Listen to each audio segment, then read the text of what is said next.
Good morning, teachers and students. Please stand by. We're going to get started here in just about another minute. Please hang tight. Thanks so much for being here.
Hello, everyone. I'm Congresswoman Deb Haaland, and I'm honored to share a few words during this year's Discovery Festival.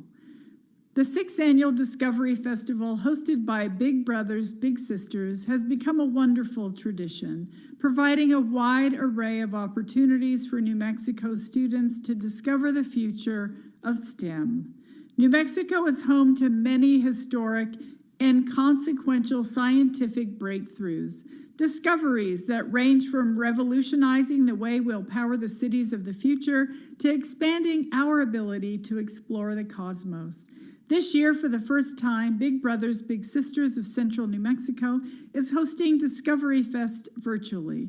I'm amazed at how many events and presentations this team has put together under such challenges this year, and I'm delighted to see that a record number of New Mexico students will join the fun and the learning of Discovery Fest.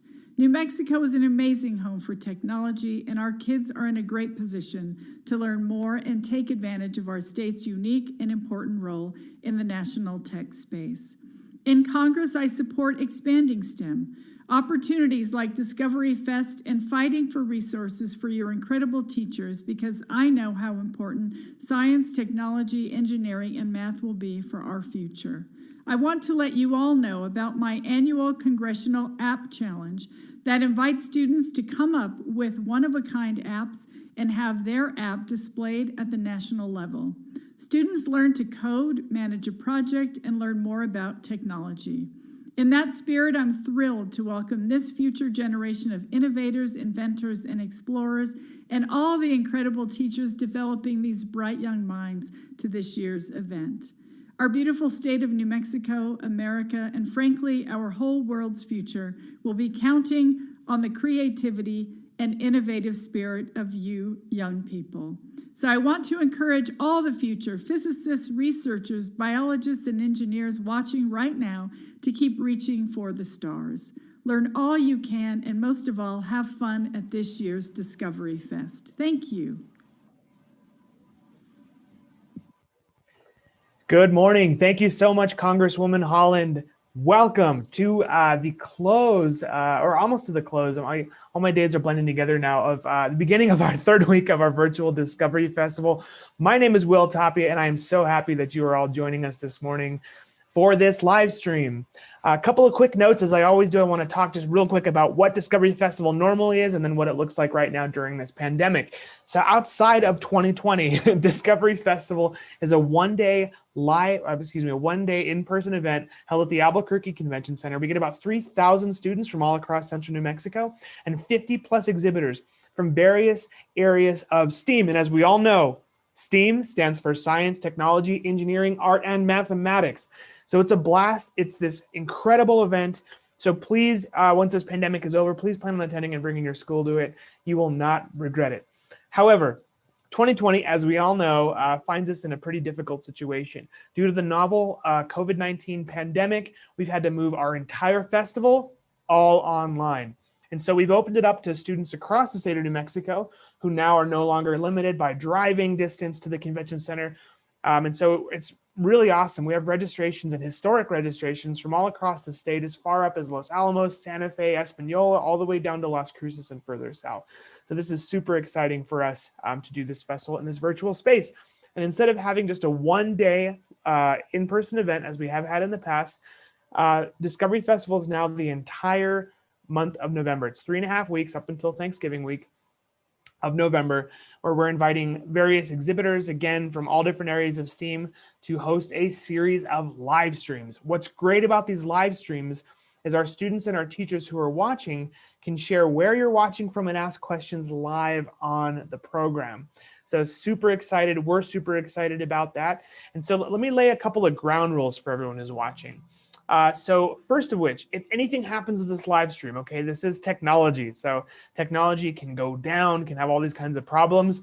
I don't think it will, fingers crossed, hoping it's not. We haven't had a problem yet, but just in case if we do, if the stream goes down for whatever reason, come right back to this YouTube channel that you're on right now. That's the BBBS CNM YouTube channel. Go right back there and we'll have the stream up and running shortly. So if anything happens, we don't want you to miss out on this presentation, so you can watch it there. Secondly, post your questions inside the chat. Let us know where you're watching from. Let us know the name of the school that you're watching from. It would just be a real blast to see that, and I'll read it, of course, live on air. So please be sure to do that. Let's see. I think that's everything by way of announcements. I did, of course, as always, I want to give a quick shout out here to our wonderful sponsors. You know, without these sponsors, what you're seeing here would not be possible at all. So thank you so much. And of course, these wonderful folks are going to be on this morning to talk a little bit about what they're doing and solar energy and all that wonderful stuff. So thank you so much to our Da Vinci presenting sponsor, Honeywell. Thank you, Honeywell. Really and truly, you know, Honeywell always does fantastic exhibits every single year. They sponsor the exhibitors lounge when we're in person, all this lovely stuff. And so Honeywell has been a community partner of ours for many, many, many years, and we are so appreciative of their support and advocacy for Big Brothers, Big Sisters of Central New Mexico. Thank you, Honeywell. To our, let's see if I can find my slide. There we are. To our Curie sponsor, Fidelity Investments. Fidelity was on last week to talk about what is credit and why we should save. You can, of course, access those live streams as recorded videos on our website, discoveryfestnm.org. But thank you so much, Fidelity. Fidelity always has a three booth long exhibit with all these awesome stuff for the kids. They participate in judging every single year. So there's some other fantastic community partners of ours. And again, we are so thankful for your support, Fidelity, during this crazy year of 2020.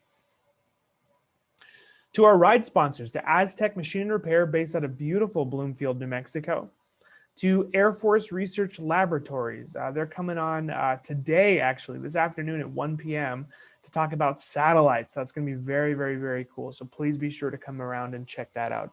So thank you so much, Aztec Machine Repair and Air Force Research Laboratories. To our Newton sponsors, the Defense Threat Reduction Agency, or DTRA, they were on yesterday and they're coming back on tomorrow, or Thursday, excuse me. They're coming back on Thursday, so be sure to check that out. To Kirtland Air Force Base, they're coming on as well at the end of the week, so please stay tuned for that. To Micronet Solutions, Sandia National Laboratories, and Presbyterian Hospitals. Thank you so much for your sponsorship. Okay. I think that's just about everything I have by way of announcements. I'm always really super long-winded. I know, I apologize, everyone. But I do want to welcome, just real quick, we'll do some introductions and then we'll air their experiment. But I'd like to welcome to the live stream Casey and James from Honeywell. Casey and James, do we have you there? Hey there, Will. Awesome. Good morning, James. Hey, Casey. Good morning. Good morning. Welcome to live stream. How are you guys doing on this Tuesday during the lockdown? Oh, we're doing great. Doing Excited great. to be part of this. Yeah, thank you. Awesome. Thank you for Great. watching. Well, we're happy you're here. And again, you know, I always blab for way too long in the beginning of these. So if it's okay with you guys, we can go ahead and air the experiment. And as this experiment is up and running, kids and students and teachers, please post your questions, post your observations, anything like that, where you're watching from inside that YouTube live chat, and we will read it live on air. Teachers, if you're broadcasting this YouTube link inside your Google Classroom, we're leaning on you heavily. We need you to post those questions, student reactions, anything like that, and we'll ask them live on air. Tell us the kids' names, and I'll be sure to put all that information in there for our presenters. Without further ado, I think we should dive into it. What do you guys think? Sound good? Sounds great. Thank you. Awesome. All right, here we go.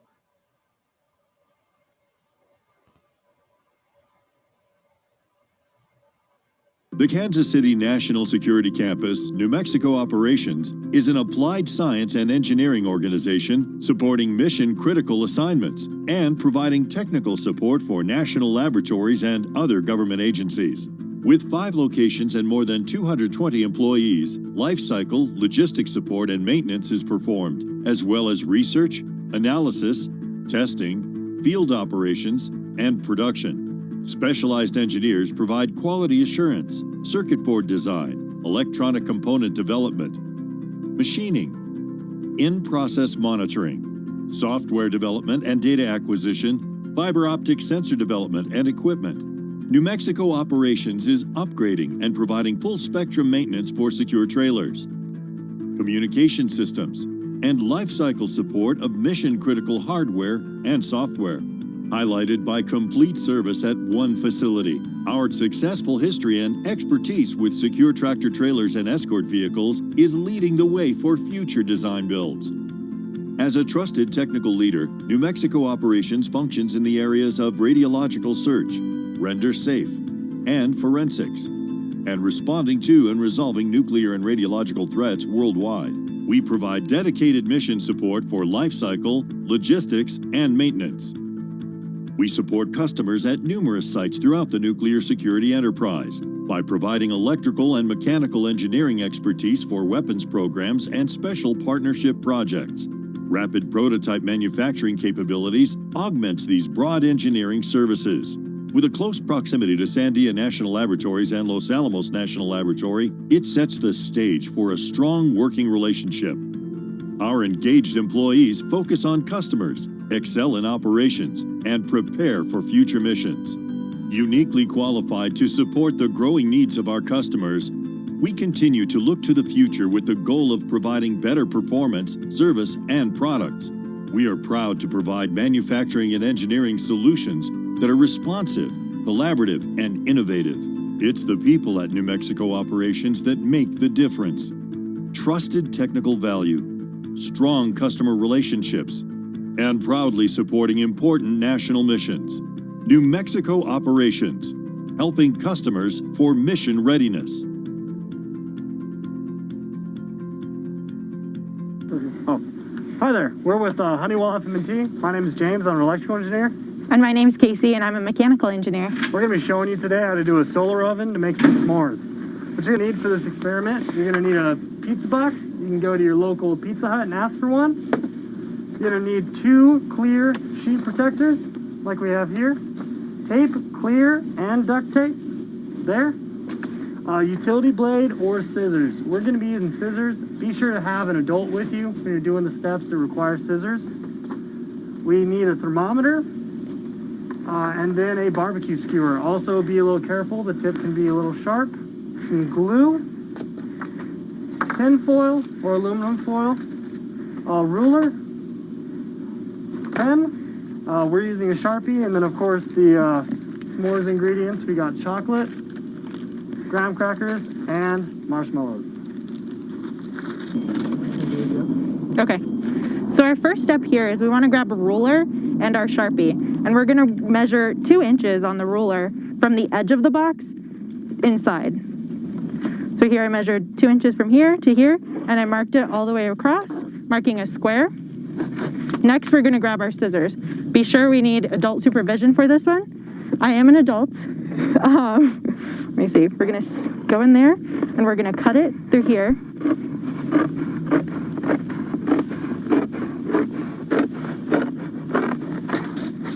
And we're only going to cut across this side, and this side, being sure to not cut on the side that has the hinge.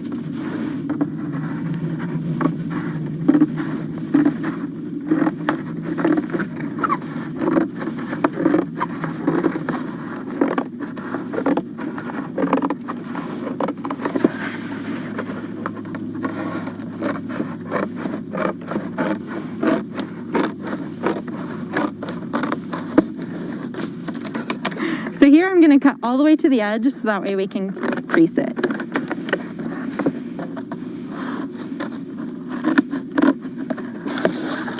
And so now we have a little flap opening. So now we want to open up the box. We are going to grab our sheet protector here. And you can see here's the opening. We're going to cut along the side that has the 3-hole paper punch and then along the bottom. Okay, next we're going to unfold it. So here you should have 2 sheets. And we are going to lay it on top of our flap, just like that. And next we are going to need some tape. Let me see. Right there. Nice. Thank you, thank you.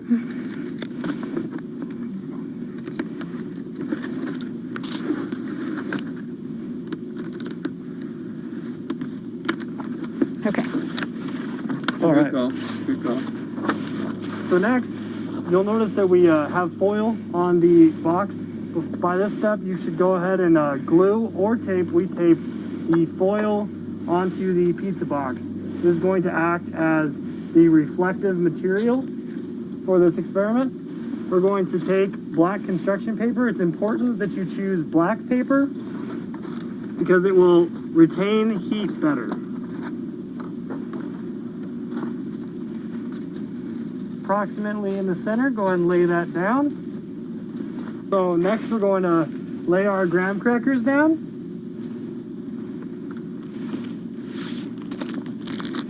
And then our chocolate. Now something that we've found with this experiment and something that you could try at home is that we found that the chocolate melts a lot faster than the marshmallow.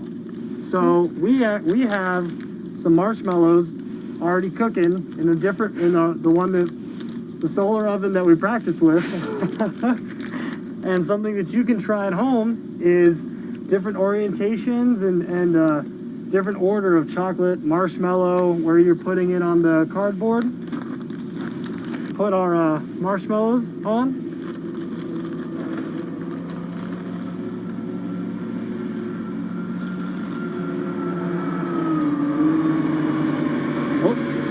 Fill down.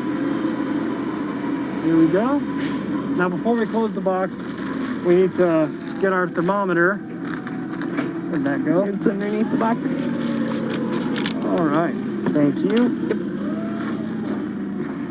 And we'll go ahead and now we're going to put the thermometer into the box. You're gonna get a stab right through one of these marshmallows. And you want to position it so that you know that you're gonna be able to see it when you close the box, so you can check on how hot it is. You can try it at different times of day. I'm going to shut it now.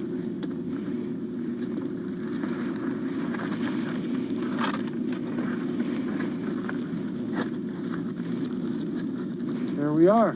All right. Next, we are going to take foil and put it on the flap, right? Yeah. You can either use glue or tape for this step. We are going to use tape.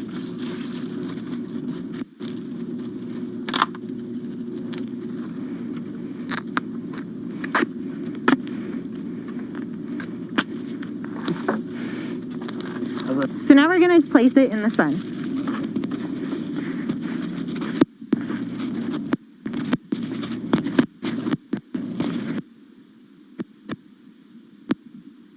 Starting point.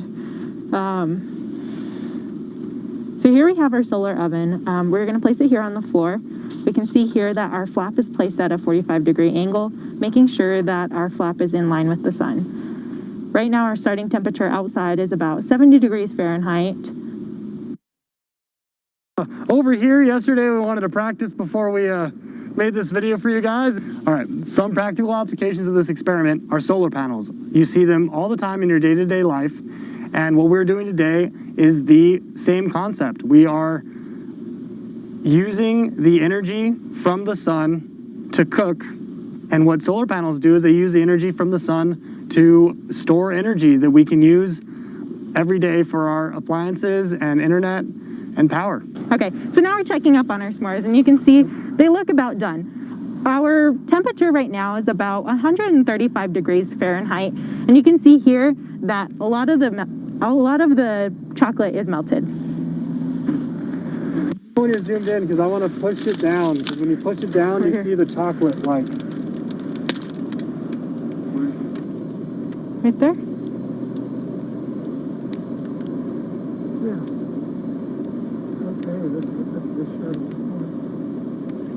You want to do your cool action photo? I don't know if I did anything. And you can see it melted now. Boom. Yeah, so now we're going to build our s'mores.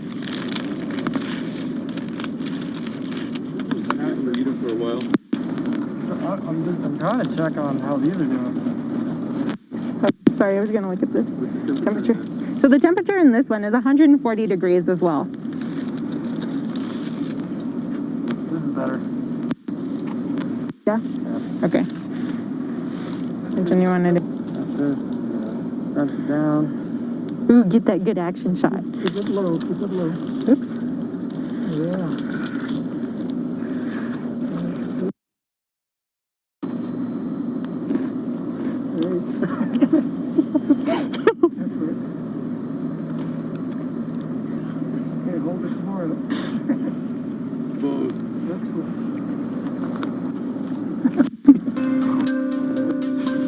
The solar oven is what is more widely known as a solar cooker and works on the principle of converting sunlight to heat energy and retaining the heat for cooking. To make the process work, you cover as much as the box as possible with reflective material in order to catch as much sunlight as possible. In this case, you are using tinfoil. The tinfoil not only catches the light, but reflects it as well. This ensures that the majority of the sunlight is caught and used. The tinfoil not only catches the light, but reflects it as well. This ensures that the majority of the sunlight is caught and used. Black construction paper is used as a cooking surface because the color black retains heat very well. If you've ever worn a black shirt on a sunny day or sat down on a black chair in the summer, you know that black surfaces absorb and retain a lot of heat. Ouch! You could actually absorb even more heat with a more conductive black material like metal. However, it made creating your own oven a much more difficult process. As heat is retained by the construction paper, the air molecules inside the oven are heated by the paper. Each molecule slowly becomes heated through convection, or the transfer of heat from a hot region to a cool region through circulation, until the temperature inside of the oven rises significantly. The increased air temperature then transfers heat to the s'more. Next thing you know, you're chowing down on delicious, melty s'mores.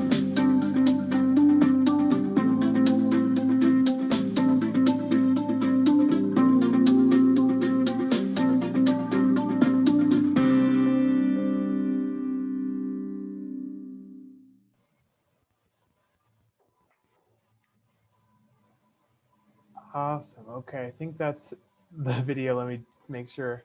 Yes, awesome. Okay, great. Well, then in that case, I'd like to welcome back to the live stream Casey and James. Casey and James, we still have you there?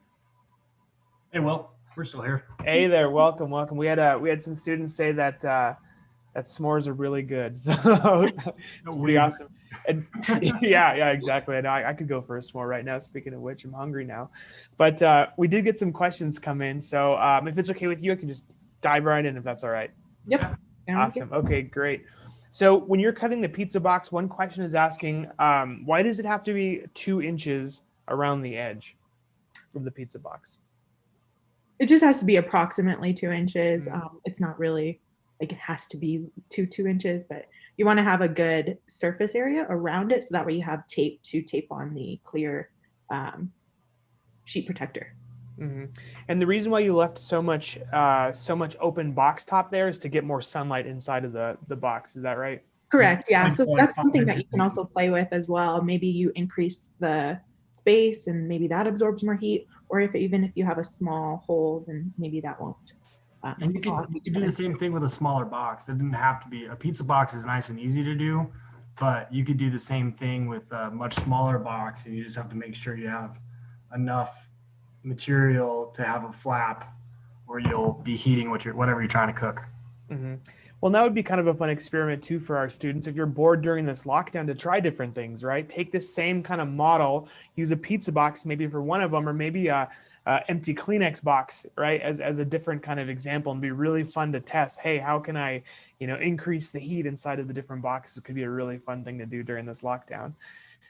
And since in Mexico, it's pretty warm like all year. But if you try this now, you'll know that you'll have to leave it out there a lot longer. But then if you want to try it next summer, in the 95-degree weather, you're not going to need, no matter what it is, it's not going to be out there too long. Yeah. Well, I would also ask that you also try different insulators as well. Putting Mm. newspaper clumped together on the sides of it would also be a good experiment. That's interesting. So if they were to do that, would they put the newspaper on the inside, then the foil maybe on the outside of that, facing in, or just newspaper in the corners? I was thinking like newspaper on the corners and like all Interesting. around. Yeah. Yeah. That's a good call. And other things you can use it besides newspaper too would be things like hay, dry grass, right? Things like that. So that could be a really fun thing. And that segued into our next question. So we had a question come in asking if it has to be a new pizza box, but as we discussed, it doesn't even have to be a pizza box at all, right? Yeah. And, Shoebox would probably work as well. But yeah, unless you want your s'mores to be tasting like pizza. Yeah. This question is asking, what if it's cloudy outside? Ooh. If it's cloudy outside, then you need the sun rays to be directly hitting the reflective surface.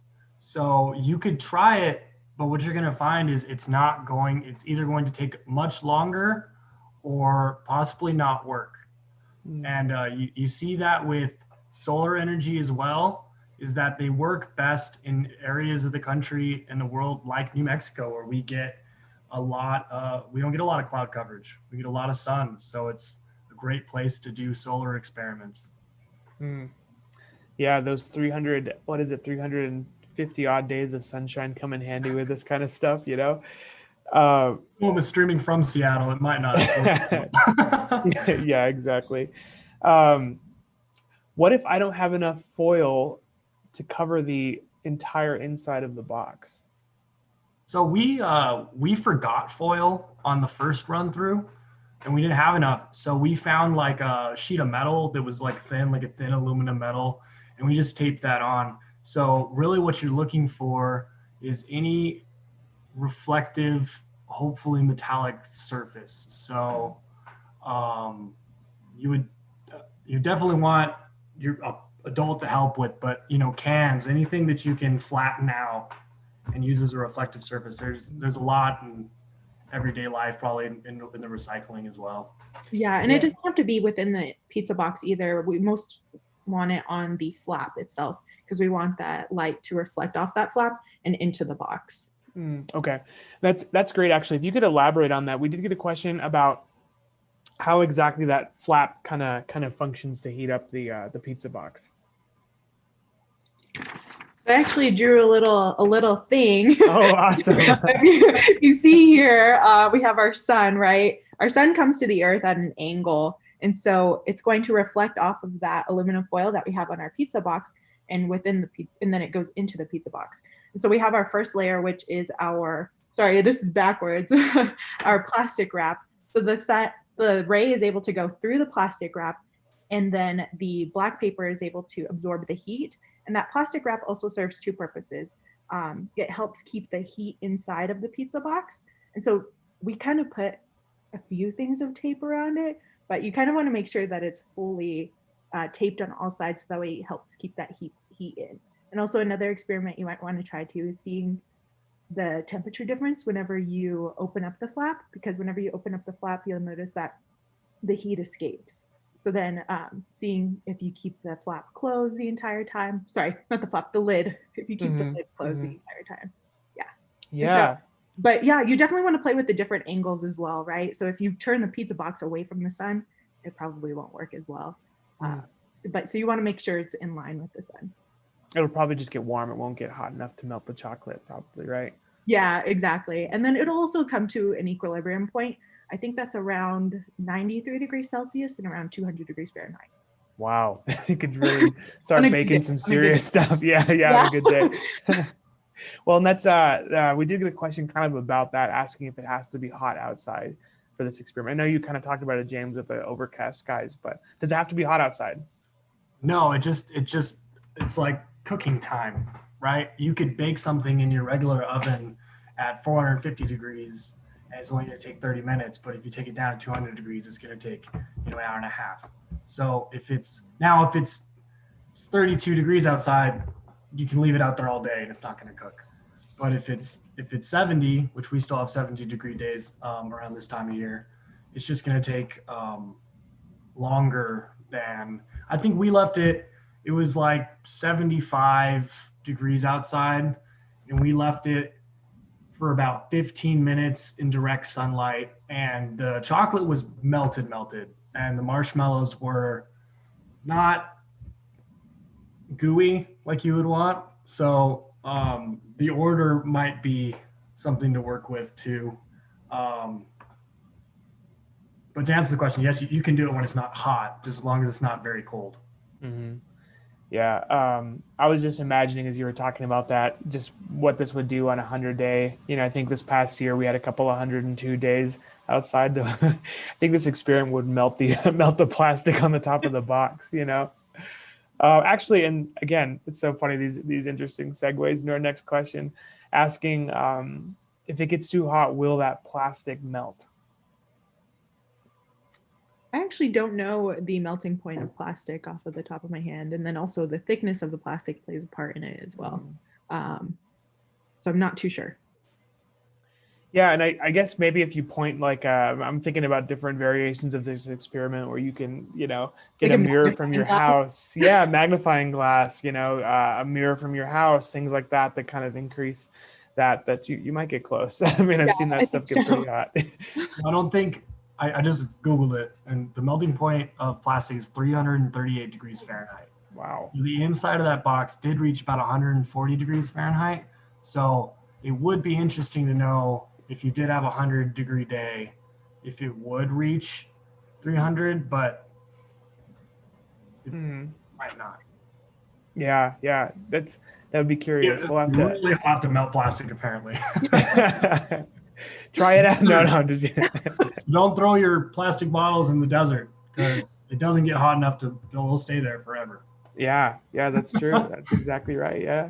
And so what is solar baking? I thought this was a pretty interesting question. So I know from the experiment that solar baking is something practiced by NASA and they use it. I don't know off the top of my head what applications they use for it though.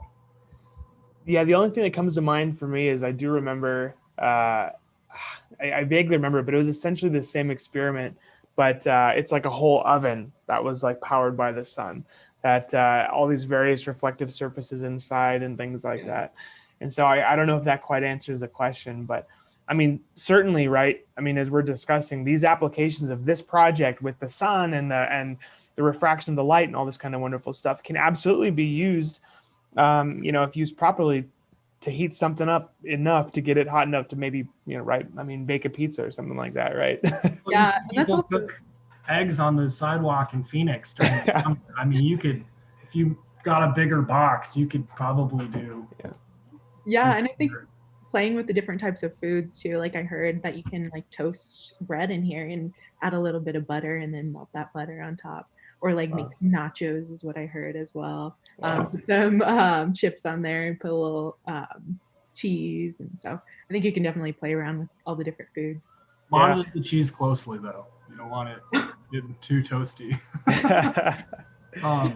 In my mind, the direct applications of this that you see a lot are in the thermal energy. We're demonstrating the heat aspect and how it can heat things up, but it's the same concept of what they're doing with solar panels and just harnessing that energy from the sun and understanding, like Casey was talking about, the way that the rays from the sun are beaming down. And that's why you see what we're doing is we have the pane like this so that it comes in and then bounces back. But if you look at the solar panels, they're all at this angle, at different angles, depending on what they're on. And that's so they can get as much of those rays coming down and maximize the amount of energy that they can retain on a cloudy day. Awesome. Yeah, there's two questions about that kind of process that we had come in, but first of which, it's funny because you mentioned frying an egg on a sidewalk in Phoenix. We have a question about frying an egg on a sidewalk. This student wants to know, can I fry an egg on a sidewalk? Not today. Yeah. But so the question would be, what material are you going to put on the sidewalk? Are you going to crack an egg just on the sidewalk? Because like we talked about, certain materials will capture heat, retain heat much better. Sidewalk does it fairly well, but what if you put a cast iron skillet on that sidewalk? Yeah, or if you just do it on the asphalt as well, because the asphalt is black and it helps absorb the heat better. But if you want to eat the egg, don't just put it on the asphalt. If you want to eat the egg, put it in something you can cook with. Great point. Yeah. And, it makes me think of this video that I saw years ago. It was kind of wild. It was a really hot day in India, because it can get up to 120, I think, even a little bit higher than that. And it was of these folks crossing the road, but it got so hot. The soles of their shoes actually began to slowly kind of melt and stick to the black asphalt as they were crossing the road. So, it gets pretty toasty out there,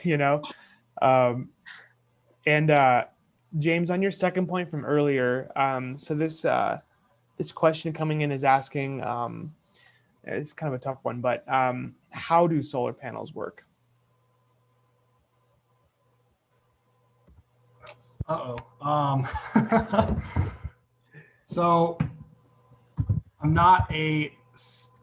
I don't work in solar energy, so I'm going to only be able to give a fairly basic explanation of how I understand. But the material that they use on the panels themselves, that glass looking material, is very specially designed, and they work together with people like myself and people like Casey and a bunch of other people to get the best type of panel that can most efficiently store that energy. And then it goes into what you can kind of think about as like a large battery. And that's how they're able to store the energy for later use. And then that supplements the power that you're getting from like the city to your house. So if I'm understanding you correctly, so the solar energy that we're talking about today, where we're having the sun's rays hitting this object and things like that, but the solar panel essentially, instead of reflecting that light onto the pizza boxes we were talking about today, so instead of reflecting that light off, is that in fact that light hits that panel and is absorbed by that panel and can store that energy, right, for later. In the panel, right? It's not stored in the panel itself. It takes that and transfers it through cables, in the same way that the sun's light travels and hits either your pizza box pane or the solar panel. Electricity can travel in the same way from that panel into how they're storing the energy for later use. Interesting. Okay. And that brings us to our next difficult question. Why are solar panels so expensive? Well, largely the material that I was talking about. What's that? I think Casey would probably agree with this and can jump in. The material is expensive to make, and it is, a lot of people came together to figure out how to make it, and that plays a very large part in their expense. Yeah, very much so. And then plus it is, the technology, the cost of technology, as well as the cost to try and convert that energy that's captured from the sun and converting that into usable energy that we can use in our homes today. So unlike the pizza box, where it's just cardboard and a piece of tinfoil or a piece of aluminum, is that this whole thing is an extremely technical piece of technology, right? Then there's a lot of components in it. It's pretty amazing. And then as you both were saying, even potentially supplement our power grid. So, we talk a lot about like burning fossil fuels and things like that, but like the solar panel is a way to hopefully mitigate some of that stuff. This is an awesome question. Um, can I build solar panels? I know that there's like at home things that you can use. Like I know I bought this one for my nieces actually to build like a solar panel like robot, and it's powered by the sun and you can move it using that energy that you capture. But as for like building the solar panel itself, to use for your home, I'm not too sure. I think that would be cool. I can't do it myself, but not saying that you can't either. I think that's something to look into if you want to look into these do-it-yourself little projects. I was just looking into how they make the full-blown panels, and it's pretty interesting. They're made out of silicone, and which comes from sand, but they have to put them in these like super high energy ovens, and then they create these thin disc wafers from that, and that's a large part of why the cost is so high, is because it goes through several processes to turn this high grade silicone into these panels. Well, and if one of our students is thinking about, hey, this seems like really cool to look at doing in the future, building solar panels, what would they want to look into doing in school? Maybe, I don't know what that degree path is like. And I don't know if you guys do either, but so you could do a variety of different things. Either one of us, me, an electrical engineer or a mechanical engineer, could go into that. There are, the world of renewable energy is a huge field, and you can actually go into renewable energy. I'm not sure the title of it, but you can do that as a specialized field of engineering at many schools. A lot of them offer it as a graduate program as well, but at a base level, a solar power panel company or a wind power company, they're going to need electrical and mechanical engineers. They'll also need chemical engineers to figure out how the materials work. So there's a lot of different ways, and it's a lot of different disciplines that come together to make these things possible.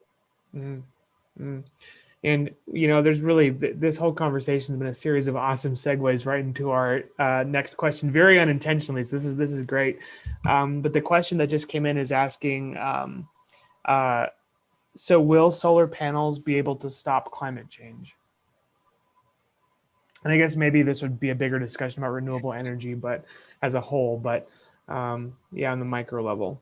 Yeah, I'm not too sure. I feel like climate change is a very big topic, right? There's a lot of things that play into it, but I think it does have a good portion of helping that.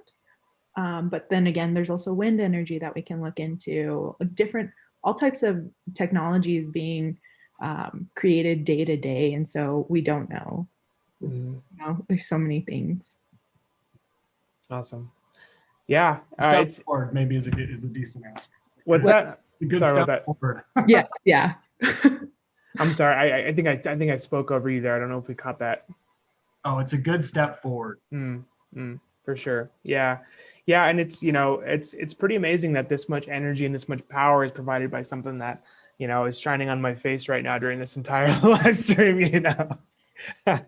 But yeah, that's great. And shout out again to all of our schools who are watching from around the state. We're so happy you're here. And if you missed this, or if you're coming in late to this demonstration and this program, don't forget that this will be available. I'm keep trying to get out of that solar reflection there.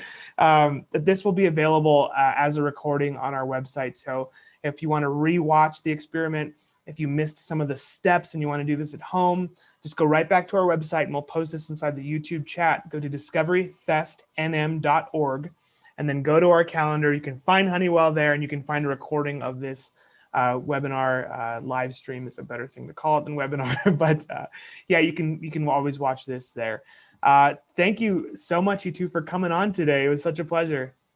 Thank you. For having us, well. Thank you. All right, you guys stay safe and healthy. Take care. Bye-bye. Thank you. Bye-bye. And as they take off here, I want to give a final shout out. Again, we have so many wonderful sponsors who, without their support, it would absolutely, I mean, everything you see right now would not be possible. So thank you so much to all of our wonderful, wonderful sponsors for this year's 2020 Discovery Festival.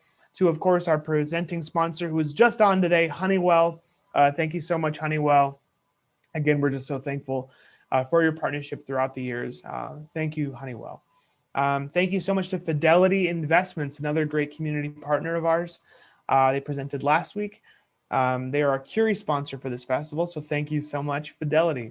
To Aztec Machinery Repair, Air Force Research Laboratories, Defense Threat Reduction Agency, Kirtland Air Force Base, Micronet Solutions, Sandia National Laboratories, and Presbyterian Hospitals. Thank you so much to all of you for your sponsorship and your support. I think that's it. That's all I have to say for now. Coming up at 11 a.m., don't forget, we're having CNM's Aviation Maintenance Program coming onto our live stream. So be sure to pop back in for that. It should be really, really, really cool. If you want to learn more about planes and spaceships and all this wonderful stuff, check that out at 11 a.m. And then here at 1 p.m., don't forget, we have Air Force Research Laboratories. They're coming on for an extra special live stream about satellites. It's going to be very, very, very cool. I know that we have some students who are even making these satellites live, so it should be a really engaging and interesting time. So be sure to check it out today at 1. For our full schedule of events, I see it hasn't gone up in the chat yet, so I'll post it in there now. discoveryfestnm.org. Visit our website there. You can find our calendar of events. You can find the whole live stream schedule for the rest of the month up until November the 24th. And otherwise, we'll see you here in about half an hour. Stay safe and healthy, everyone. Take care.